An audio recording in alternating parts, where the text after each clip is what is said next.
तुलसीदास द्वारा रचित रामचरितमानस के बालकांड से लिया गया यह अंश साहित्य और मर्यादा का अद्भुत संगम है। यह प्रसंग उस समय का है जब राजा जनक के दरबार में श्री राम ने शिव धनुष को तोड़ दिया था और उसकी भयंकर टंकार सुनकर मुनि परशुराम क्रोधित होकर वहां पहुंचते हैं। श्री राम शिव धनुष को तोड़ देने के बाद आत्मविश्वास से खड़े हैं। चारों ओर उपस्थित लोग उनकी शक्ति पर आश्चर्य और अविश्वास प्रकट कर रहे हैं। मुनि परशुराम श्री राम का सामना करते हैं।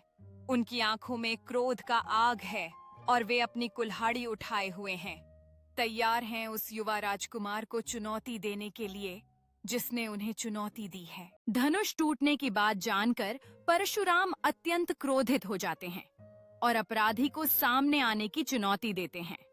श्री राम बड़ी विनम्रता से कहते हैं कि धनुष तोड़ने वाला आपका ही कोई दास होगा।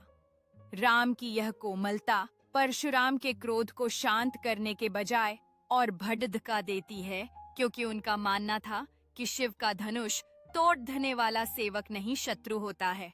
राम के विपरीत लक्ष्मण परशुराम के क्रोध को और हवा देते हैं। वे कहते हैं कि हमने बचपन में ऐसी कई धनुहियां तोड़ दी थीं, तब तो आप कभी क्रोधित नहीं हुए। वे तर्क देते हैं कि पुराना धनुष तो श्री राम के छूते ही टूट गया, इसमें उनका क्या दोष। लक्ष्मण की ये बातें सुनकर परशुराम अपने फरसे की ओर देखते हैं और लक्ष्मण को मृत्यु के डर की याद दिलाते हैं। लक्ष्मण और परशुराम के बीच युद्ध का क्षण नजदीक आ रहा है।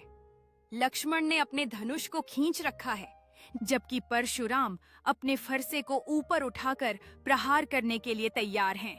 इस तनावपूर्ण क्षण में दोनों योद्धाओं की आंखों में जीतने की आग जल रही है और चारों ओर का वातावरण गरजते बादलों से गूंज रहा है।